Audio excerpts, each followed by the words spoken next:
أعوذ بالله من الشيطان الرجيم. بسم الله الرحمن الرحيم. الحمد لله رب العالمين، والصلاة والسلام على سيدنا محمد أشرف الأنبياء والمرسلين وعلى آله وصحبه أجمعين. الحمد لله الذي هدانا لهذا وما كنا لنهتدي لولا أن هدانا الله. رب اشرح لي صدري ويسر لي أمري واحلل عقدة من لساني يفقهوا قولي. رب يسير عليك يسير وتمم بالخير. Assalamualaikum warahmatullahi wabarakatuh. Ahlan wa sahlan yang berbahagia Al-Fadil Meja Haji Muhammad Naim bin Haji Ahmad Al-Hafiz, kerana sudi bersama-sama dengan Gemenur Iman dalam kuliah Isyak hari ini dengan tajuk 10 golongan yang kufur kepada Allah Subhanahu Wa Taala, dan di akhirnya kita akan baca dengan surah Al-Mulk insya-Allah. Juga bersama-sama yang dikasihi para pencinta ilmu, pencinta Al-Quran, sahabat-sahabat yang dirahmati lagi dikasihi oleh Allah Subhanahu Wa Taala. Yang saya hormati lagi saya kasihi staf pentadbiran Gemenur Iman yang dipimpin oleh pengerusi Haji Rosniati binti Mansur. Jadi bagi memohon keberkatan kuliah kita pada malam ini, marilah sama-sama kita membacakan umul kitab yang akan dipimpin oleh Al-Fadil Ustaz untuk kita hadiahkan kepada baginda Rasulullah sallallahu alaihi wasallam. Kepada baginda, para sahabat, para sadiqin, syuhada, alim ulama, guru-guru kita, adik keluarga kita, serta tidak lupa untuk umat Islam di Gaza, Palestin, juga muslimin dan muslimat sama ada yang masih hidup ataupun yang telah kembali ke rahmatullah. Bisiril Fatihah. أعوذ بالله من الشيطان الرجيم. بسم الله الرحمن الرحيم. الحمد لله رب العالمين الرحمن الرحيم مالك يوم الدين إياك نعبد وإياك نستعين اهدنا الصراط المستقيم صراط الذين أنعمت عليهم غير المغضوب عليهم ولا الضالين آمين. Amin ya rabbal alamin. Tanpa membuang masa lagi, saya dengan penuh ta'zim menyerahkan kepada Al-Fadil Ustaz. Falyatafaddal mashkura. Terima kasih kepada admin Puan Aminah Suhana Imran. Tidak lupa juga kepada yang bahagia Puan Rosniati Mansur selaku pengurusi JNI. Tidak lupa juga staf JK-nya dan perusahaannya, ibu-ibu, ayah-ayah, tuan-tuan dan perempuan, muslimin dan muslimat yang dikasihi Allah sekalian. Alhamdulillah, syukur banyak-banyak kepada Allah SWT di atas ruang dan peluang yang Allah berikan pada kita pada malam ni. Kita dapat bertemu dalam solat kuliah Isyak bersama dengan saya. Mudah-mudahan pertemuan ini mendatangkan rahmat dan kasih sayang Allah, dan bersurainya nanti mendatangkan keampunannya, redha-Nya, kasih sayangnya yang tiada bertepian kepada kita sekalian di dunia hingga ke syurganya nanti insya-Allah. Jadi selamat malam semua. Jangan tidur lagi. Tunggu seketika. InsyaAllah lepas ni boleh tidur berselerak insya-Allah. Jadi insya-Allah pada malam ni kita akan berbicara berkenaan dengan 10 golongan yang kufur kepada Allah SWT melalui kalam baginda Nabi sallallahu alaihi wasallam. Ini disebut oleh baginda Nabi sallallahu alaihi wasallam. Nabi kata ashratun min hadhil ummah hum kuffarun billahil azim wa yadhunnuna annahumul mu'minuna al-qatil li muslim aw dhimmiyin bighairi haqqin was-sahir wad-duyus alladhi la yugharu ala ahlihi wa mani'uz zakati wa syaribul khamri wa man jaba alaihi al-hajju falam yahujja wasa'i fil fitan wa ba'i'is silahi min ahli al-harbi wa nakihul mar'ati fi duburiha wa nakihu dhati rahibin wa mahramin in alima hadhil af'al halalan kafar. Sadaqa Rasulullah sallallahu alaihi wasallam. Ini cerita Nabi sallallahu alaihi wasallam, cerita kepada umat-umat dia. Dia kata umat ni akan jadi kufur kepada 10 jenis orang ni. Umat ni akan jadi kufur kepada 10 orang ni. 10 jenis kufur dalam umat ni.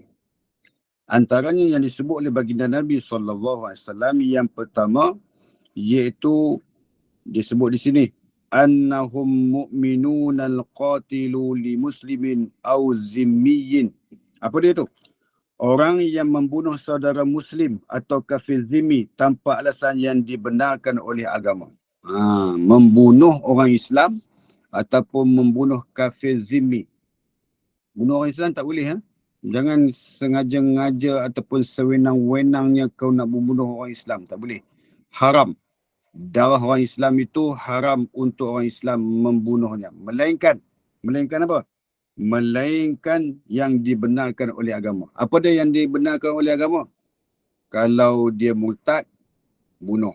Kalau dia berzina, orang yang berkahwin, rejam sampai mati. Itu kan bunuh juga. Jadi maknanya itu yang dibenarkan oleh agama. Jadi maknanya, ada pun orang zimmi pun tak boleh bunuh. Orang kafir zimmi ni apa? Orang kafir zimmi ni bukan namanya zimmi. Kan? Bukan nama dia. Nama saya zimmi. Bolehlah tak boleh bunuh saya ya. Sebab nama saya zimmi. Bukan macam tu. Zimmi ni maksudnya, orang kafir ni ada dua jenis. Satu kafir harbi, satu kafir zimmi. Kafir harbi, dia menentang agama Islam ni, tak boleh buat apa langsung. Maknanya dia marah sungguh ke orang Islam. Tak boleh azan, tak boleh semayang di masjid, masjid kena kunci. Lepas tu tak boleh nak mengamalkan Islam, tak boleh nak berleluasa tunjuk Islam, tak boleh nak sembelih di khalayak ramai, tak boleh nak pergi semayang raya, semua tak boleh. Dia halang semua. Yang tu kafir apa? Kafir harbi yang perlu kita menentang dia. Yang tu boleh, yang tu halal bunuh. Yang tu halal bunuh.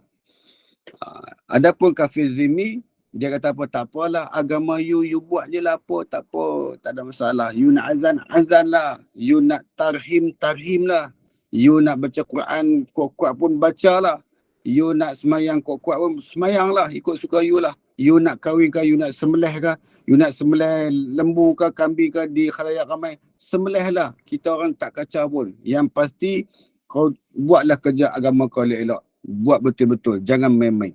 Okey lah. Itu kafir apa? Kafir zimmi. Kita pula kata kat dia, kamu adalah golongan yang minoriti. Tak boleh nak tunjuk pandai dalam agama kami, dalam negara kami. Sebab kami majoriti Islam. Ini contoh.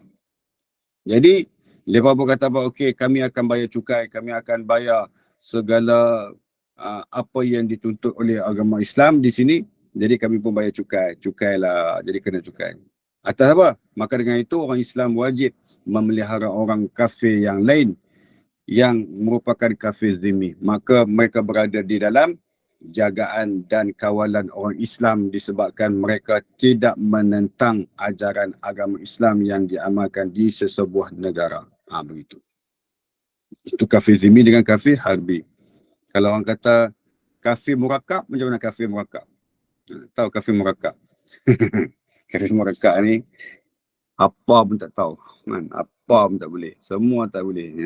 Yang tu tak ada dalam agama lah. Yang tu kata-kata orang je lah. Kan?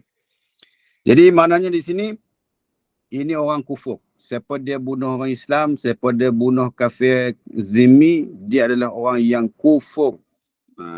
Kufur ni maksudnya apa kufur? Kufur ni maksudnya orang yang sudah memadamkan imannya daripada hati dia. Memadamkan iman. Sebab dia tak percaya dengan Allah. Allah kata janganlah. Allah kata jangan bunuh orang Islam. Janganlah. Allah kata jangan kau bunuh orang kafir zimmi. So janganlah. Jadi dia buat juga apa yang Allah larang, maka dia adalah manusia yang kufur kepada Allah Subhanahu wa Ta'ala. Jadi tuan-tuan dan perempuan yang dikasihi sekalian, itu yang pertama. Adapun yang kedua, iaitu tukang sihir. Bukan tukang penyair, tukang sihir. Tukang sihir ni siapa? Dia sihir orang. Contohnya dia tengok siapa? Dia tengok gambar. Dia tengok gambar kita kan. Gambar kita pergi mana? Pergi berkelah mana-mana dengan family. Dia kata apa? Aku takkan biarkan keluarga mereka ni bahagia. Jadi pun kita pula post dekat Facebook. Dia ambil gambar Facebook tu, kemudian dia print. Kemudian bila dia dah print, dia pergi jumpa Tok Mo. Faham Tok Mo? Tok Bomoh lah. Dia pergi jumpa Tok Mo. Dia kata, Tok Bomoh, saya nak keluarga ni dalam keadaan kucak-kacir, biar mereka hidup merempat dan sakit sentiasa. Tok Bomoh tu kata apa? Boleh. Nak bagi mati pun boleh. Dia kata. Oh, hebat tu Tok Bomoh. Lalu Tok Bomoh tu pun dibayar upahnya RM525.25. Lalu Tok Bomoh tu pun buatlah kerja dia. Dia memuja, dia ambil gambar tersebut, dia ayuk di atas kemian, di atas asap, perasak buang gambar tersebut. Kemudian jin kata, kau cucuk semua gambar tersebut. Dia mencucuk. Pam, pam, pam, pam, pam. Semua satu family sakit. Ini sihir. Ini sihir. Bila dia memuja jin, jin datang, jin tanya, hang nak suruh aku buat apa? Kau cakap, aku boleh berkhidmat. Yang pasti kau bagi makan kat aku. Bagi dia makan. Kan? Jadi dia bila dia dapat makan, mesti dia buat kerja. Jin buat kerja dia. Jadi jin lah yang merosakkan manusia satu keluarga tersebut. Maka lintang pukang keluarga tersebut. Jadi sakit manjang, mimpi jatuh bangunan, mimpi sakit, mimpi lebam. Ada lebam sini, ada lebam kat sini. Jadi banyaknya gangguan-gangguan yang berlaku dalam rumah tangga orang. Maka sihir. Orang yang mengamal sihir, hukumnya kufur. Tak boleh. Satu-satu ilmu yang boleh dipelajari tetapi haram diamal, iaitu ilmu sihir. Satu-satu ilmu yang boleh dipelajari namun nak mengamalkannya haram. Tak boleh amal. Jadi ilmu apa? Ilmu sihir. Lebih baik tak payah belajar. Satu ilmu yang boleh dipelajari tetapi haram diamalkan, iaitu ilmu sihir. Okay. Jadi jangan cuba-cuba nak pergi apa? Nak pergi menjumpai Tok Mo dan mempercayai akan dia. Jangan berdosa. Nanti kita jadi kufur akan Islam. Kita terkeluar daripada keimanan kepada Allah Subhanahu wa taala. Ini berdosanya kita. Dosa. So jangan buat. Kalau dalam ni jangan cuba-cuba nak pergi cari Tok Bomoh, kononnya nak berubat bagi mudah, tak payah. Dalam ni tak payah nak berubat, nak pergi cari Tok Bomoh sampai bayar beribu-ribu. Lepas tu bila dah habis bayar kat Tok Bomoh beribu-ribu, kemudian pergi cari ustaz. Cari ustaz pula tak bayar apa langsung sebab dah habis duit lah dekat Tok Bomoh. Kat ustaz tak bayar apa. Ustaz minta maaf, ustaz, terima kasih lah ustaz ya. Terima kasih lah, susah-susah. Tolong berubat kami, lega dah ni. Cuma tak ada duit dah nak bayar. Sebab apa? Dah bayar habis lah kat Tok Bomoh ustaz. Oi. Jadi maknanya, itu berdebah namanya. Itu namanya berdebah. So tak baiklah macam tu. Kan? Macam jadi ada pengalaman Ustaz. Pengalaman mendewasakan diriku. Ustaz, jumpa bomoh amalan kita tak diterima ke Ustaz? Tak diterima. Solat tak diterima 40 hari. Oh. Solat tak diterima. Ada hadis kata, ada riwayat bukan hadis. Riwayat lah hadis dia tu. Hadis kata solat tak diterima 40 tahun. Yang tu lagi bahaya. Tapi yang lebih kuat 40 hari. Yang lebih kuat 40 hari. Tetapi kalau dia bertaubat, baru terima balik. Macam tu. Okay. Ustaz, kalau yang apa ruqyah tu boleh Ustaz? Ruqyah kalau dia ruqyah apa mana ada ruqyah. Yelah yang pakai ayat Quran tu kan banyak sekarang apa dia sifat-sifat ni Ustaz. Ada boleh makcik. Kalau yang ada mana Mira. Kalau yang sebut Quran tu boleh lah makcik. Yang baca Quran tu boleh. Tak ada masalah. Yelah yang sekarang kan banyak sifat ni kan. Boleh. Dia baca ayat Quran tu okey lah. Kalau dia baca nyak insun mata kaji tu tak boleh lah. Dia beza macam tu je kan. Sekarang kan popular sekarang apa ni ustaz-ustaz yang apa ni ubat ruqyah ni kan dia orang ni macam-macam kan. Pelik tu lah dia orang. Okey, itu yang kedua. Yang ketiga iaitu dayus. Dayus ni adalah orang yang kufur. Iaitu orang yang tidak memiliki rasa cemburu terhadap keluarganya. Tak ada rasa cemburu. Isteri dia duduk sembang dengan lelaki lain, dia tak ada rasa cemburu. Dia kata, tak apalah, pergilah sembang. Abang seronok tengok duduk sembang macam tu. Pergilah sembang. Oh, sampai bersentuh-sentuh. Sentuh-sentuh dia, geram sangat kat dia. Lama tak jumpa dia. Oh, ya ke? Elok dia tu. Awak tak tumbuk orang dia. Oh, ya ke? Jadi maknanya itu dayus. Dayus ni neraka. Dayus ni tak ada tempat lain lah. Kufur kan. Isteri dia free hair. Dia seronok tengok isteri dia free hair. Dia tak ada rasa bersalah langsung. Dia naik motor, dia nak pergi sembahyang Jumaat, dia bawa isteri dia hantar isteri dia pergi LRT. Dia pakai jubah, dia pakai kepiah, dia nak pergi sembahyang Jumaat, sambil-sambil pergi hantar isteri dia dekat LRT punya stesen. Isteri dia pakai skirt, dia tak kata apa pun, dia tak rasa bersalah. Itu hebat tu. Yang tu paling hebat sekali di dunia kan. Dia bangga dengan isteri dia punya kecantikan, biar orang nampak, baru dia tahu siapa dia isteri dia. Siapa dia isteri aku. Kau tengok isteri aku, cantik gila berbanding dengan kau punya isteri. Tu hebat. Yang tu memang Ya'fus Salam nama dia. Ya'fus Salam ni maksudnya apa? Merosakkan diri dia. Tak payah jangan jadi dayus. Sama ada lelaki ke atau perempuan, jangan jadi dayus. Nampak benda-benda mungkar, tegurlah. Nampak benda-benda yang Allah murka, jangan diam. Jangan diam. Tegurlah. Tegur sekadar yang mampu. Jangan tengking dia, jangan perli dia. Tegur sekadar yang mampu. Jangan perli dah. Oh, pandai. Itu panjang tu, yang tu perli namanya. Okey. Yang keempat, orang yang tidak mahu mengeluarkan zakat. Quran kata, khudh min amwalihim sadaqatun wa tutahhiruhum wa tuzakkihim biha wa salli alaihim. Orang kata apa? Keluarkan harta kamu itu untuk membersihkannya dengan berzakat. Sadaqatan wa tutahhiruhum, akan membersihkan diri kamu dan harta kamu. Wa tuzakkihim, membersihkannya. Wa salli alaihim, inna salataka sakanu lahum. Jadi maknanya, Allah kata apa? Allah perintahkan kita keluarkan zakat, kita keluarlah duit zakat, bagi zakat.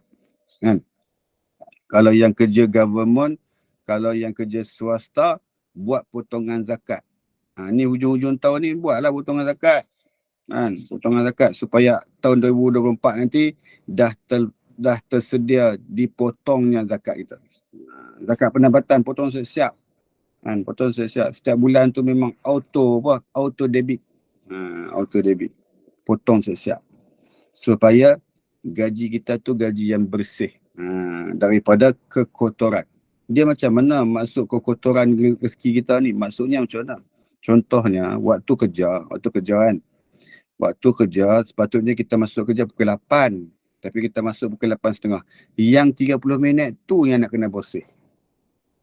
Waktu kita kerja, lepas tu kita duduk depan komputer, kita duduk depan laptop, kita duduk depan apa? Depan meja kita. Masa diperuntukkan untuk kita bekerja daripada 8 pagi sampai pukul 5 petang. Dalam 8 sampai 5 petang tu, ada kita terbuat benda yang bukan kerja. Itu yang nak kena bersihkan. Itu yang nak kena langsaikan. Itu yang nak kena clearkan supaya sumber-sumber rezeki kita itu tidak ada benda-benda yang kita tak buat kerja di dalam waktu kerja. Macam tu cerita dia. Jadi maknanya zakat itu membersihkan apa? Membersihkan pendapatan kita. Kalau ada benda-benda yang tak sepatutnya kita buat di dalam pekerjaan tetapi kita buat, maka zakat itu membersihkan segala kekotoran di dalam sumber rezeki kita. Tak rugi kita kan.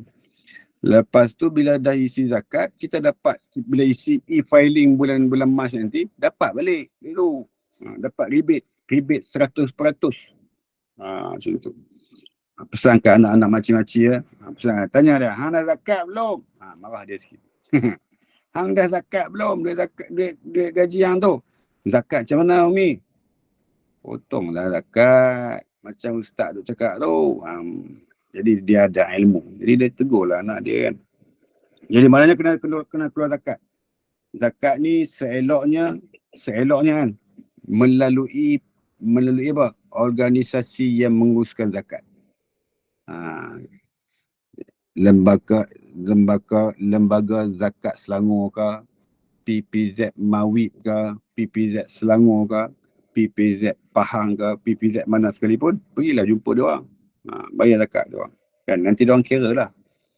Gaji makcik berapa makcik? Makcik tak ada gaji dah, makan pencen. Oh, makan pencen. Nak tengok gaji makcik, pencen makcik berapa? Oh, pencen pun 6,000. Banyaknya. Kena keluar zakat ni makcik. Kira tak? Kira tak? Dia kata ni makcik sebulan 200 dah. 200. Okey, baru keluar. Jadi settle lah masalah tu. Kan?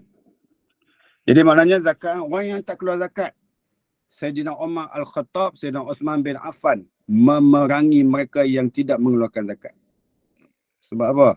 Zakat itu membersihkan harta kita, kan? Bukan untuk yang lain. Zakat itu menyelamatkan orang-orang yang kurang bernasib baik. Bimbang satu hari nanti bila di zaman semua manusia kaya, kita akan sampai nanti, kalau kita panjang umur, satu masa nanti, kalau pencen 3,000 nak kena zakat tak? Tak payah keluar, 3,000 tak payah. 3,000 simpan, bubur bawah bantal. Kan? Kita nanti kalau kita sempat sampai satu umur kita nanti, kalau sempat sampai kita akan bertemu satu kaum semua orang akan kaya dan semua orang sampai tak nak terima zakat. Waktu tu kita pergi cari orang, kita kata, cik nak layak terima zakat, cik nak terima zakat saya tak? Dia kata saya tak perlu zakat sebab saya dah kaya. Oh, dah kaya. Okey. Dia pula tanya kita, hang nak zakat tak? Saya nak apa? Saya pun tanya kat cik pun kata tak layak, saya pun nak bagi juga cik. Dah, saya pun tak layak juga. Jadi tak ada orang nak terima zakat waktu tu. Akan sampai satu masa nanti, semua manusia akan jadi sedemikian. Seperti mana yang disabdakan oleh baginda Nabi SAW. Kan? Kalau 3,000 tu disimpan, simpan ke mana? Kalau disimpan dalam tabung haji ke, dalam SB ke, kalau simpan banyak-banyak, nanti keluar zakat. Okay. Kemudian, yang ke berapa? Yang kelima. Yang kelima iaitu peminum arak. Yang ni pun kufur. Peminum arak tak boleh. Peminum arak ni dia ada 10 kriteria yang diharamkan. Contohnya, orang yang minum haram. Orang yang bawa minuman tersebut kepada dia yang nak minum, haram orang yang bawa tu. Orang yang apa lagi? Orang yang tolong tuang, haram. Orang yang tolong bawa, haram. Orang yang bersekongkol di dalam arak, haram. Orang yang terlibat sumber-sumber daripada arak, haram. Semua haram. Arak tu semua haram. Jangan main-main. Minta dibelikan pun haram. Minta dibawakan pun haram. Semua haram. Jadi jangan terlibat dengan arak. Ada seorang sahabat Nabi, namanya Nuaiman. Cerita sikit.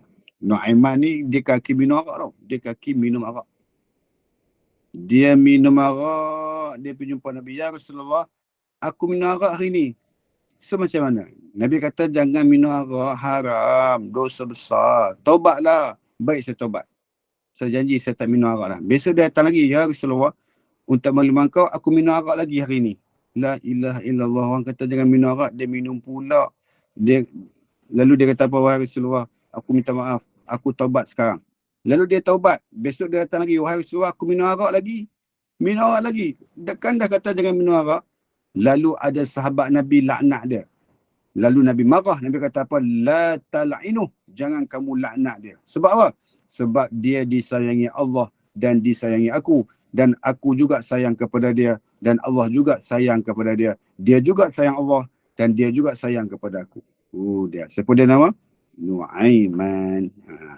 Jadi, walaupun siapa dia sekalipun, kalau dia reti bertaubat, kalau dia reti minta ampun kepada Allah, maka dia tetap orang yang baik di sisi Allah Subhanahu Wa Taala, walaupun manusia mengecamnya, manusia mengutuknya, manusia mengherdiknya, namun dia kalau ada namanya di sisi Allah dengan kebaikannya, maka dia tetap dimuliai oleh Allah SWT dalam kehidupannya.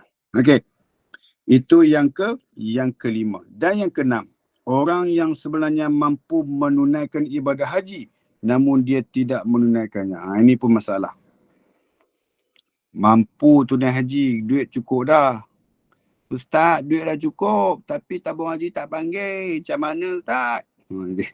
Dia tanya kita macam tu kan. Jadi pergilah haji makcik. Makcik pergilah usaha. Makcik kena tunjuk usaha untuk nak pergi haji. Memang duit dah cukup tapi tabung haji tak panggil. Adakah makcik dah buat surat rayuan? tak buat lagi. Ustaz, biarlah Ustaz. Maknanya tak ada usaha. Memang dah simpan, memang dah daftar, memang dah register. Tapi tak pipi pun. Itulah Ustaz tunggu mereka panggil. Mereka tak panggil-panggil pun. Memanglah tak panggil. Kita kena usaha lah. Usaha tulis surat. Usaha pi jumpa mereka. Kata memang nak pi sangat-sangat dah ni. Ustaz ada travel lain tak? Travel lain ada. Pergilah cari travel lain. Travel lain yang boleh menguruskan pakej haji. Pergilah cari. Carilah. Antaranya kalau nak pergi haji, pergi cari syarikat Zahafiz di seksyen 23 Shah Alam. Cari situ. Pergi cari, abang kata, saya meja Ustaz Naim suruh datang sini. So, abang macam tu. Nanti dia bagi harga special insyaAllah. Ada 35,000 boleh pergi lah. Boleh pergi tanpa tabung haji. Pergi dengan syarikat tu. Hotel pun dekat 250 meter je. Dekat lah tu. Daripada pi jauh-jauh, duduk jauh-jauh, kesian tengok. Sedih tengok macam-macam. Jalan jauh, heret back lah tu. Pi masjid 1 kilometer, balik masjid 1 kilometer. 2 kilometer sehari, satu waktu. Kalau 5 waktu, kau duduklah pejabat, kau duduklah bilik tu, sambil bawa minyak angin, minyak gamat, kau urutlah kaki sendiri. Urut kaki, urut badan, semua urut. Sebab apa? Pi 1 kilometer, balik 1 kilometer. Yang tu kira dekat tu. Ada setengah orang pergi 2.5 kilometer, balik 2.5 kilometer. 5 kilometer satu waktu. Kalau 5 waktu, kali 5 kali 5, 25 kilometer sehari berjalan. Balik, agak-agak balik macam mana tu? Agak-agak balik macam mana? Di Masjidil Haram dengan hotel selalu berulang alik. Alhamdulillah. Hari-hari Masjidil Haram. Di mana tu? Di Makkah Mukarramah. Balik di Malaysia, haram tak pergi masjid. Sebab apa? Sebab bebal. Bebal apa? Bebal lah di Mekah dulu jauh sangat. Balik Malaysia ni, geram tak payah pergi dah. Sebab dah cukup pahala dah. Pahala dah banyak dah, berjuta-juta dah kat sana. Jadi dia tak pergi dah. Yang tu berdosa macam tu. Tak baik lah macam tu tau. Dosa besar macam tu. Yang tu orang panggil apa? Yang tu orang panggil tak baik. Jadi maknanya apa? Kalau mampu pergi haji, pergilah. Ada duit dalam akaun tu dah cukup 35,000, pergilah. Kalau tabung haji kata kami tak panggil lagi, jangan pergi lah. Pergi juga. Pergi syarikat lain, cari syarikat lain. Boleh letak pergi juga dengan travel. Pergi dengan travel. Saya suggest pergi dengan Zahafiz Travel. Syarikat yang berpengalaman. Dah mengurus berpuluh tahun dah jemaah haji pergi sana. Dan syarikat yang kuat, yang struggle dari sudut pengurusan haji. Dari sudut profesional dia. Profesional. Tuan-tuan guru yang menjadi pakar rujuk haji pun buat kuliah hari-hari kat sana. Jadi orang-orang hebat di sana banyak. Boleh dapat ilmu banyak ilmu. Terutamanya Tuan Haji Samsudin. Tuan Haji Samsudin yang tu tok guru besar di dalam haji. Di dalam Malaysia kita. Jadi Zahafi memang lock dia dah setiap tahun menjadi pakar rujuk haji. Dan tabung haji pun panggil dia. Kalau duduk di sana pun tabung haji pun jemput dia juga ke sana. Pinjam daripada Zahafiz. Jadi dia ada pakar rujuk yang besar tu, hebat. Sejarah semua dalam kepala, hebat. Orang tua, sedap ceramah. Jadi ibu-ibu ayah yang dikasihi, kalau yang dah mampu pergi.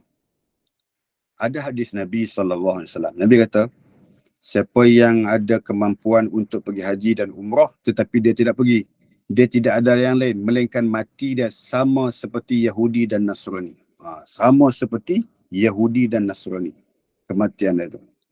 Wallahu ta'ala alam apa maksud hadis itu, melainkan disebut matan dia begitu, disebut keadaan hadis tu macam tu, maksudnya apa? Mati dia tu sama seperti Yahudi dan Nasrani. Itu tak tahulah maksudnya apa. Bahaya tu. Kalau kita boleh jamin kita boleh hidup 2 tahun lagi, fine lah. Tak pergi tahun ni. Bukan tak pergi tahun ni tak. Kita orang nak pergi tahun 2024. Pergi lah.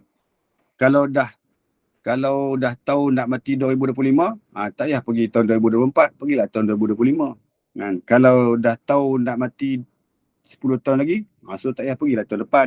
Pergilah tahun 9 tahun, 1 tahun sebelum nak meninggal, pergi lah. Sebab tahu nak mati. Masalahnya sekarang ni kita tak tahu mati.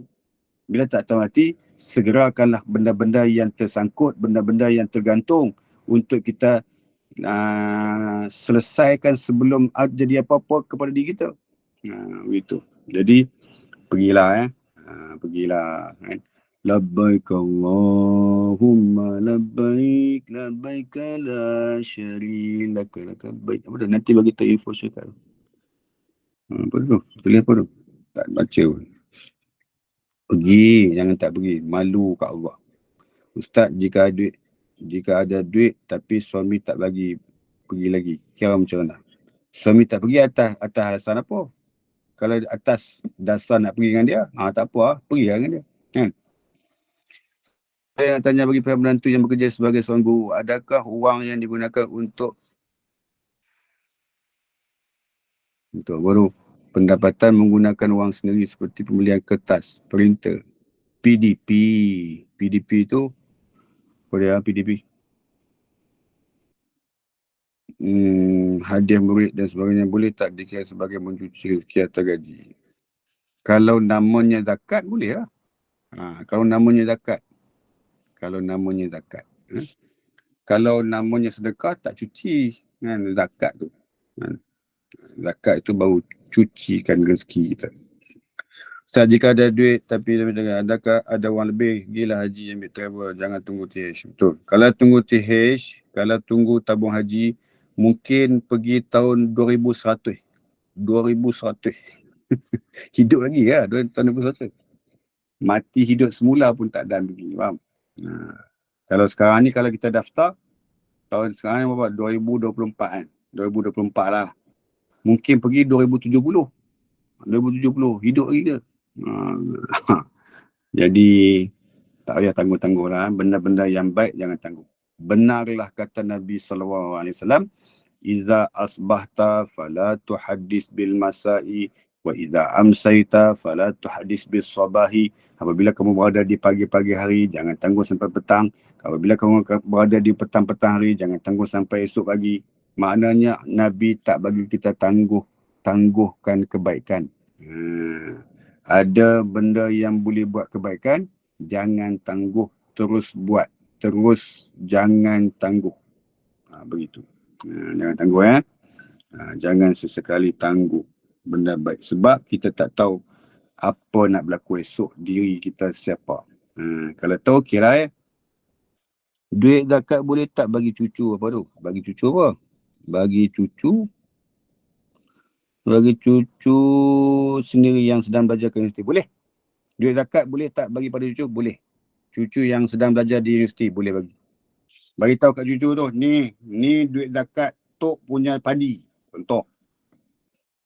Cucu tu pun kata, terima kasih Tok. Barakallahu fiqh, jazakallahu khairal jazak. Saya terima. Okey lah. Lega lah kan. Jadi, itu kita cuci. Cuci apa? Cuci gaji kita. Cuci pendapatan kita. Cuci emas kita. Cuci income kita. Cuci apa lagi? Cuci segala apa pendapatan kita yang kita terima. Okey. Boleh cucu boleh. Macam tok saya dulu lah, waktu saya belajar di Al-Azhar, saya balik cuti, saya pergi jumpa dia. Dekat musim-musim dia potong padi tu, kita pergi rumah dia. Assalamualaikum Jadah, cek balik ni. Hang nak balik ke awak tak kita awal? Kita pun beritahu kat dia. Jadah, minggu depan cek balik. Elok lah, duit padi ada ni. Duit padi ada, syok dengar duit padi ada. Kan, sampai kampung, Permata Ampau, dia kata waktu kita duduk dalam bilik dia mai. Nah, ni duit padi. Tebal ni dia pegang duit padi, tebal ni. Sonok kita raya Hindu. Depa Bali.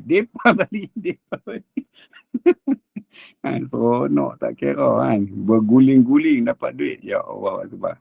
Kan, dia bagi duit padi. Kira 6,000 lebih. Dia bagi duit 10 punya tebal. Itu cerita dulu lah. Bagi anak yang belajar, anak ke cucu ke yang sedang belajar di Al-Azhar, bagus. Bagus. Jadi maknanya kalau dengar ada orang nak sambung belajar, kalau dengar orang nak belajar, terutamanya orang belajar agama, bagi zakat dulu. Okey. Itulah ya. Kemudian, jadi itu yang keenam. Adapun yang ketujuh. Yang ketujuh siapa? Siapa orang yang kufur ni? Yang ketujuh ialah penyebar fitnah. Tu dia penyebar fitnah. Dalam bahasa Arab dia panggil apa? Waba'i'is silah. Penyebar fitnah. Itu jangan jadi kita jangan sebarkan benda-benda yang tak pasti. Sebarkan hanya benda yang pasti. Apa benda yang pasti? Sebarkan salam. Itu benda yang pasti. Sebarkanlah salam pada macam mana? Sebarkanlah salam walau di mana sahaja, walau di mana jua. Jadi disuruh kita sebar salam, bukan sebar fitnah. Sebar fitnah. Kau tahu tak dia tu aku jumpa dia dekat hotel. Tu tak baik, kesian je. Kau tahu tak aku jumpa dia dekat shopping mall, dia macam ni. Tak baik dia tu. Jadi tak baiklah cerita tentang keburukan orang. Kita tak tahu dia jalan dengan adik dia. Lepas ingat dia jalan dengan mak wu. Salah lah. Dia jalan dengan adik dia. Dia duduk gurau dengan adik dia makan dekat mana? Food court. Tiba-tiba nampak, dia makan dengan perempuan. Memanglah makan dengan perempuan adik dia. Adik dia perempuan kan. Lepas tu dia sebar balik ke masjid rumah dia selepas main maghrib. Sebar fitnah. Dia kata aku nampak tadi Tok Imam tu tadi. Dia makan dengan awet ni. Lah kali waktu kenduri tahlil di rumah dia, perempuan tu datang juga. Tengok perempuan tu bawa suami dia, bawa anak-anak dia. Dia tanya, ni siapa? Saya ni adik pada Tok Imam ni. Ya ke? Kan dah menyesal? Kan dah menjadi penyesalan terhadap kejahilan yang ada pada diri kita? Kan berdosa tu namanya tu. Habis, bila kita dah tahu itu kebenaran tu macam tu, bagaimana keadaan manusia yang kita ceritakan tu? Adakah kita nak padam api yang marak menyala tersebut? Adakah kita mampu padam? Tak mampu padam. Jadi, penyesalan demi penyesalan disebabkan dengan penyebaran fitnah yang berlaku berleluasa di zaman sekarang ini perlu dibanteras seperti mana firman Allah, "Idza ja'akum fasiqun binaba'in fatabayyanu an tusibu qauman bijahalah fatusbihu ala ma fa'altum nadimin." Quran kata, wahai orang yang beriman, ya ayyuhallazina amanu, idza ja'akum fasiqun in ja'akum fasiqun, apabila datang kepada kamu seorang yang fasik menceritakan sesuatu berita, fatabayyanu, maka selidiklah terlebih dahulu. Untuk apa? Supaya kamu tidak menyesal di atas kejahilan kamu.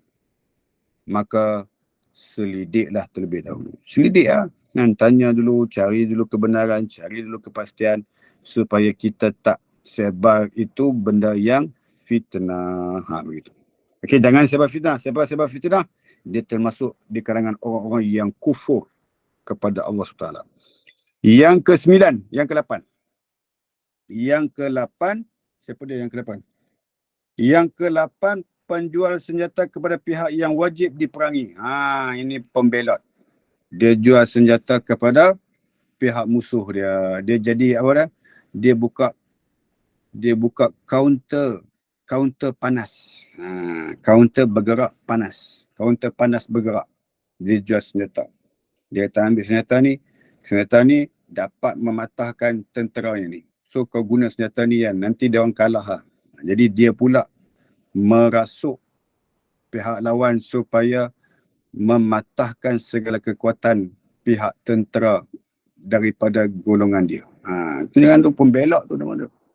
Jual senjata, jual apa? Jual taktikal, jual peta, jual apa lagi? Jual taktikal, jual segala perancangan.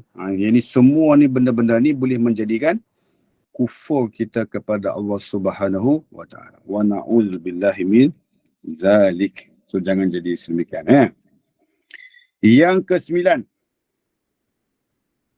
Laju ke tak? Tak laju kan? Tak laju sangat kan? Biasa kan? Biasanya. Ke dah semua mengantuk ke semua ni? Oi, mengantuk ke? Okey Ustaz. Khusyuk Ustaz, khusyuk. Ush, jom. Tadi Ustaz Hassan Fazli senyap je semua. Ustaz Ustaz pun ada Ustaz Hassan Fazli tu saya nak cerita, dia alim Quran. Dia hebat dari sudut ilmu qiraat. Dia boleh baca Quran mengikut pelbagai jenis qiraat.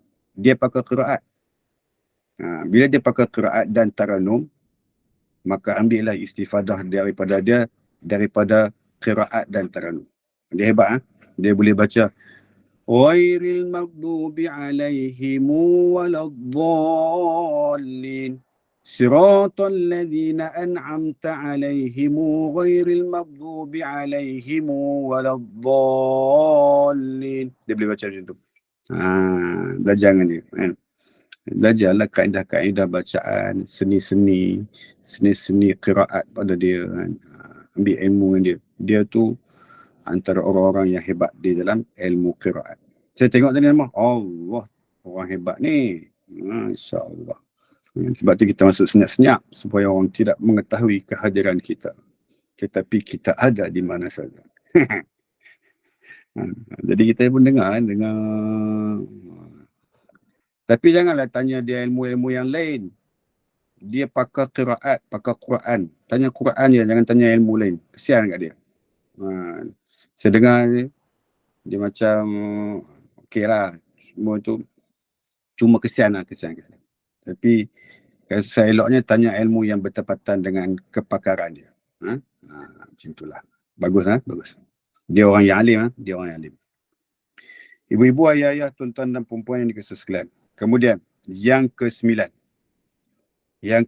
ni siapa? Iaitu orang yang menyetubuhi daripada belakang. Ini tak baik. Ini mengikut kaum Nabi Allah Lut alaihissalam. Pengikut kaum Nabi Allah Lut, dia kufur kepada Allah. Kalau ibu-ibu pernah sampai, makcik-makcik, kakak-kakak, abang-abang, ayah-ayah yang pernah sampai di Jordan, dia ada satu laut namanya Bahrul Mayyit. Laut mati. Laut mati tu laut kan. Kat atas tu. Atas laut tu, seberang jalan tu ada satu bukit.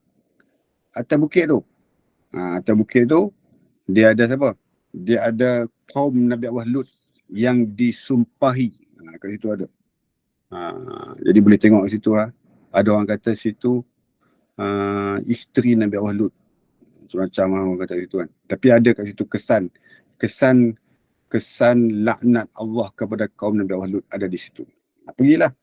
Bahrul Mayyit. Bahrul Mayyit ni maksudnya laut mati. Laut mati ni garam dia penuh. Garam penuh masin. Laut paling masin kali Bahrul Mayyit. Sebab itu kalau orang berendam dekat laut mati ni, dia tak tenggelam. Walaupun berat badan kita besar, tapi kalau kita terapung di atas laut mati tersebut, kita tak tenggelam. Itu hebat dia. Tak tenggelam.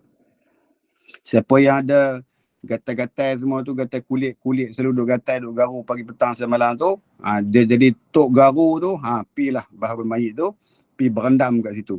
Berendam sekejap hilang terus gatai. Tu. Tapi kalau berendam kat situ lebih teruk gatai, memang kita keturunan gatai. Sekian dimaklumkan. Jadi maknanya itu Bahrul Mayyit. Okay.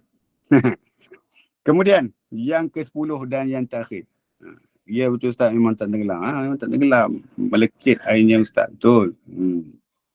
Saya bisa sampailah. Kan. Bila kita pergi ke negara-negara Arab ni, kita dapat tengok iktibar, ibrah yang baik yang Allah janjikan dalam Al-Quran. Kita pergi tengok situ lah. Tengok Bahrul Mayyit. Kan. Kemudian yang ke-10. Orang yang menikahi mahramnya, dia kahwin dengan adik-beradik dia, tak boleh, haram. Dia kahwin dengan adik-beradik dia, dia kahwin dengan kakak dia, dia kahwin dengan adik perempuan dia, tak boleh. Ini namanya kufur nama dia. Ini benda-benda 10-10 ni semuanya dilarang oleh agama kita, bahkan ditegah oleh agama kita kepada kita yang beragama Islam. Tak boleh sewenang-wenangnya kita nak rongkai, kita nak koyak semua ni, kita nak ikut cara kita. No, tak boleh. Maksudnya semua ni sudah digazet oleh Allah Taala melalui baginda Nabi SAW bahwasanya 10-10 ni adalah benda-benda yang diharam, bahkan kufur kepada sesiapa yang melakukannya. Jangan buat benda-benda ni, nanti Allah marah kita, Allah muka kita, tak pasal-pasal kita tidur nanti, tidur tak minta ampun pula, tak taubat pula, kita tidur dalam keadaan dimurkai Allah. Wal'iyazu billahi min dzalik. Begitu. Jadi 10-10 ni habis kita ceritakan pada malam ini. Wallahu ta'ala alam. Kita buka soalan kot, siapa dah nak tanya, silakan. Kalau ada. Assalamualaikum Ustaz. Assalamualaikum Ustaz. Assalamualaikum. Ustaz. Tadi Ustaz kata boleh bagi zakat pada cucu yang belajar di universiti kan? Tapi kalau sekiranya mak bapak cucu tu maksudnya anak menantu saya lah, orang yang tak susah. Tak boleh juga ke bayar zakatnya? Boleh. Ya. Kita bagi kat cucu. Kita bukan bagi kat mak pak dia, kita bagi kat cucu. Okay. Cucu tu belajar atas asnaf fisabilillah. Jadi kita boleh bagi lah. Kena lafaz agak niat, dia pun terima pun kena niat juga lah ya. Ya, betul. Okey, terima kasih Ustaz. Sama lain. Tadi ada berebut tanya ni. Puan Zubaidah. Saya ada. Cuma saya Zubaidah, nak suruh Ustaz ulang balik 10 tu sebab nak tengok betul ke saya catat ni Ustaz. Nak betul ke? Yang pertama, orang yang membunuh saudara Muslim atau kafir zimmi tanpa alasan yang dibenarkan oleh agama. Itu yang pertama. Yang kedua, tukang sihir. Yang ketiga, dayus. Yang keempat, orang yang tidak mahu mengeluarkan zakat. Yang kelima, tukang mabuk ataupun pemabuk, peminum arak. Yang keenam, orang yang sebenarnya mampu menunaikan ibadah haji namun tidak pergi. Yang ketujuh, penyebar fitnah. Yang kelapan, penjual senjata kepada pihak yang wajib dilawannya. Yang kesembilan, menyetubuhi dari belakang, iaitu seperti kaum Nabi Lut. Yang ke-10, orang yang menikahi mahramnya. Itu semua. Dapat dah Ustaz. Terima kasih Ustaz. Itu semua benda-benda yang diharam oleh agama kita. Kan? Lain?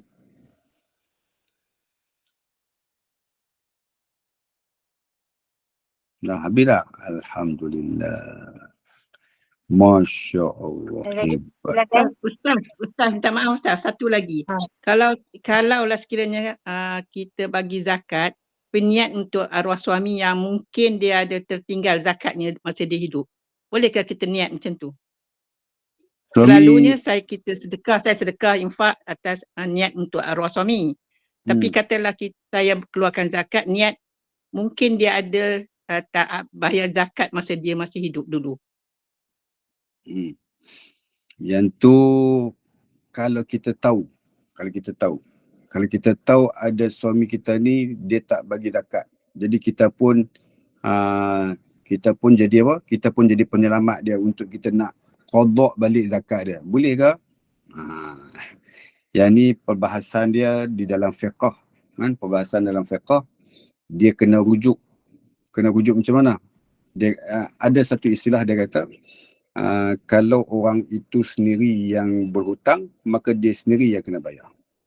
Tetapi kita sebagai seorang isteri yang terlalu sayangkan suami kita, lalu kita nak tolong bayar. Boleh ke tak boleh? Dia ambil sebagai seperti mana haji juga. Haji, suami kita tak pergi haji, tapi kita nak buat badan haji kat dia. Kita dah buat haji, so kita pergi haji kedua, kita badan haji. Maknanya boleh tak? Boleh. Dia boleh ambil kias daripada situ untuk kita nak menggantikan daripada suami kita yang tak bayar zakat, kita tolong bayar. Tapi kita tahu ke jumlah dia? Tahu tak jumlah dia? Tak tahu Ustaz, ikut suka Ustaz nak bagi banyak mana. Jadi kalau tak tahu tu menjadi kesama-samaran kepada kita untuk kita nak bayar dan kita nak lunaskan apa-apa yang dia tak pernah bayar sebelum ni. Jadi sekadar mana yang mampu je lah kita bayar. Jadi Mudah-mudahan Allah maafkan dia dan Allah ampun dosa dia. Okey. Boleh lah, tak ada masalah. Sebab dia tinggalkan pencen, dia ada pencen kan. Jadi nak ambil berkat dah pencen dia yang saya terima tiap bulan tu nak bayar zakat. Mungkinlah Boleh. masa dia muda-muda belum kahwin ke apa ke kan. Saya pun tak tahu kan. Tapi saya niat je lah. Boleh tak Ustaz? Boleh lah kot dia? Boleh. Okey, terima kasih. Assalamualaikum. Salam. Silakan admin yang nak bertanya. Ustaz, Assalamualaikum. Salam. Ustaz, jika seorang isteri dia nak pergi menunaikan haji, tapi contoh macam suami tu masih bekerja kan, jadi dia kata tunggu dia dulu. Bermakna sebagai seorang isteri kena tunggu dulu lah Ustaz. Ya, betul. Tunggu dia. Okey, terima kasih Ustaz. Melainkan dia kata, jom kita pergi sama-sama. Okey lah. Melainkan dia kata, tak apa, you pergi dulu, nanti I pergi kemudian. Fine. Sebab kita di bawah apa? Bawah pentadbiran dia. Contohlah. Bawah kepimpinan dia. Kita bawah hak dia. Kan? Kalau kita tak ada suami, tak apa. Kita pergi ya. Kalau kita rasa nak pergi ya. Kan? Sekarang ni tak jadi susah dah. Tak ada mahram pun boleh pergi. Sekarang ni. Kan? Okey. Assalamualaikum Ustaz. Waalaikumsalam. Saya di syarat pihak tabung haji cakap saya pergi haji tahun 2055. Umur saya sekarang 55 tahun. Tak tahulah hidup ke tak lagi waktu tu. Jadi dah Ustaz kata ada syarikat sehafiz tu travel tu kan. Boleh pergi dengan dia kan. Macam mana saya nak dapatkan info-info tentang syarikat tu sebab insya-Allah saya bolehlah lepaslah nak pergi menunaikan haji cuma nak pergi dengan tabung haji tu memang tak tahu. Dia tak ada nama saya memang tak naik lah. Saya takut pula ya. Pi. Eloklah tu. Tapi saya tak tahu syarikat tu di mana. Syarikat tu di Shah Alam, Seksyen 23 Shah Alam. Macam nombor telefonnya Ustaz ada tak? Nombor telefon 013 244 tekan-tekan tak dapat. Ya Allah, saya dah tulis dah Ustaz ni. Masya Allah. Sekejap. Ini kita tahu. Tak main-main, kita serius ni. Semangat ni lagi ni. Okey, ambil nombor telefon 017 017 251 251 4541. 4541. Okey, 017 251 4541. WhatsApp dia kata nama dia Haji Razi. Abang kata saya meja Ustaz Naim suruh hubungi haji berkenaan nak pergi haji awak tu. Ustaz Meja Naim. Okey, insya-Allah. Bila Ustaz cakap macam tu ada kesan lah, saya takutlah kan kita berkemampuan tapi belum dipanggil oleh pihak tabung haji. Takutlah kan. Eloklah berbuat demikian insya-Allah. InsyaAllah Ustaz. Terima kasih Ustaz atas info ni. InsyaAllah nanti saya hubungi pihak syarikat ni. Okey, terima kasih Ustaz. Assalamualaikum. Assalamualaikum warahmatullahi wabarakatuh. Ada lagi tak? Kalau tak ada, kita baca al-mul Ustaz. Ustaz, sebelum baca al-mul ataupun doa, saya nak mohon Ustaz doakan mak mentua saya masuk hospital baru ni. Baru tadi. HB dia tinggi, dia ada asma juga. Lepas ni saya nak terus ke hospital Ustaz. Nama dia Hajah Maeta binti Yid dekat Ipoh, dekat hospital Ipoh lah. Hospital besar. Tolong tulis dekat ruangan chat. Sehari saya baca. Baik. Terima kasih. Okey, jom kita baca surah Al-Mulk. Kita hadiahkan bacaan surah Al-Mulk ni kepada ibu ayah kita, kepada rakan-rakan kita, kepada mak mentua kita, ayah mentua kita dan semua manusia yang ada di dunia ni. Mudah-mudahan mereka hidup dalam keberkatan daripada Allah SWT. A'udzubillahi minasyaitonirrajim. Bismillahirrahmanirrahim. Alhamdulillahi rabbil alamin. Ar-Rahmanirrahim. Maliki yaumiddin. إياك نعبد وإياك نستعين اهدنا الصراط المستقيم صراط الذين أنعمت عليهم غير المغضوب عليهم ولا الضالين آمين بسم الله الرحمن الرحيم. تبارك الذي بيده الملك وهو على كل شيء قدير. الذي خلق الموت والحياة ليبلوكم أيكم أحسن عملا وهو العزيز الغفور. الذي خلق 7 سماوات طباقا ما ترى في خلق الرحمن من تفاوت فارجع البصر هل ترى من فتور ثم ارجع البصر كرتين ينقلب إليك البصر خاسئا وهو حسير.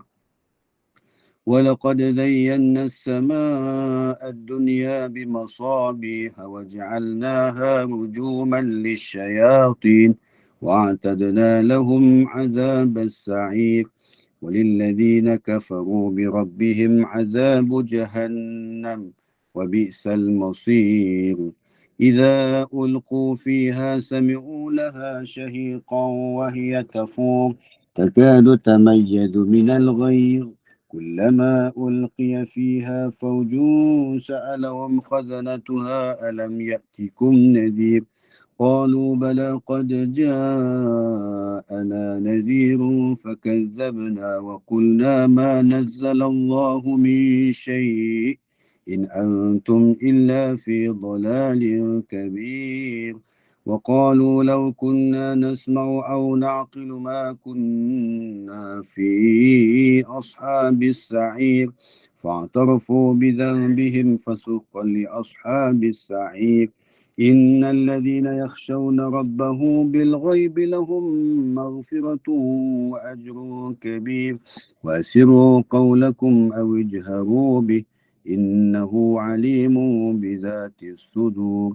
لا يعلم من خلق وهو اللطيف الخبير. والذي جعل لكم الأرض ذلولا فامشوا في مناكبها وكلوا من رزقه وإليه النشور. أأمنتم من في السماء أن يخسف بكم الأرض فإذا هي تمور أم أمنتم من في السماء أن يرسل عليكم حاسبا فستعلمون كيف نذير. ولقد كذب الذين من قبلهم فكيف كان نكير.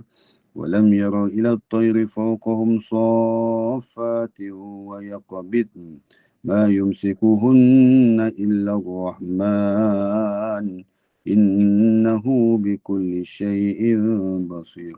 أمن هذا الذي هو جود لكم ينصركم من دون الرحمن إن الكافرون إلا في غرور. أمن هذا الذي يرزقكم إن أمسك رزقه بل لجوا في عتو ونفور. أفمن يمشي مكبا على وجهه أهدى أمن يمشي سويا على صراط مستقيم. قل هو الذي أنشأكم وجعل لكم السمع والأبصار والأفئدة قليلا ما تشكرون. قل هو الذي ذرأكم في الأرض وإليه تهشرون. ويقولون متى هذا الوعد إن كنتم صادقين قل إنما العلم عند الله وإنما أنا نذير مبين. فلما رأوه زلفة سيئت وجوه الذين كفروا وقيل هذا الذي كنتم به تدعون. قل أرأيتم إن أهلكني الله ومن معي أو رحمنا فمن يجير الكافرين من عذاب أليم. قل هو الرحمن آمنا به وعليه توكلنا وستعلمون من هو في ضلال مبين. قل أرأيتم إن أصبح ماؤكم غورا فمن يأتيكم بماء معين. صدق الله العظيم. أعوذ بالله السميع العليم من الشيطان الرجيم. بسم الله الرحمن الرحيم. Alhamdulillah ba'alamin wassalatu wassalamu ala asyrafil anbiya'i wal mursalin wa ala alihi wa sahbihi ajma'in. Wahai Allah, ya Tuhan kami, pada malam yang penuh dengan keberkatan pada malam ini, mudah-mudahan Engkau mengurniakan kepada kami kasih sayang-Mu, keredaan-Mu, kebahagiaan-Mu kepada kami, wahai Allah. Dikurniakan keselamatan, keamanan serta kejayaan di dunia dan di akhirat untuk kami, wahai Allah. Wahai Allah, ya Tuhan kami, di saat yang penuh dengan kemuliaan ini, waktu yang penuh dengan keberkatan ini, apalah kiranya anugerahkanlah kesihatan dan kesembuhan buat Puan Hajah Mai Etah binti Yed. Mudah-mudahan di dalam jagaan-Mu dan di dalam peliharaanmu, wahai Allah. Dan disembuhkan kembali, wahai Allah, dengan berkat surah Al-Mulk yang kami bacakan pada malam ini. Mudah-mudahan menjadi asbab kesihatannya bertambah baik, keafiatannya yang diberikan oleh-Mu kepada hamba-Mu yang disayangi itu, wahai Allah, bahkan dikurniakan kesembuhan serta keafiatan dan syifa kepada manusia hamba-Mu yang disayangi ini, wahai Allah. Wahai Allah, ya Tuhan kami, begitu juga kami doakan kepada kami sekalian, wahai Allah, agar dilimpahi kasih sayang-Mu yang berterusan kepada kami, dilimpahi kejayaan dalam hidup kami oleh-Mu, wahai Allah, dilimpahi rezeki dan kekayaan daripada-Mu kepada kami, wahai Allah, bahkan dikurniakan kepada kami kebahagiaan di dunia dan kebahagiaan di akhirat kelak, wahai Allah. Allahumma ja'al jam'ana hadha jam'an marhuma wa tafarruqana min ba'di tafarruqan ma'suma. Rabbana atina fid dunya hasanah fil akhirati hasanatan wa qina adzabannar. Wa sallallahu ala sayyidina Muhammad wa ala alihi wa sahbihi wa baraka wasallam. Walhamdulillahi rabbil alamin. Subhanakallahumma bihamdik asyhadu an la ilaha illa anta astaghfiruka wa atubu ilaik. Bismillahirrahmanirrahim. Wal 'asri innal insana lafi khusr illa alladhina amanu wa 'amilus solihat wa tawasaw bil haqqi wa tawasaw bis sabr. Wa hadza wabillahi taufiq wal hidayah. Wassalamualaikum warahmatullahi wabarakatuh. Terima kasih GNI. Terima kasih semua.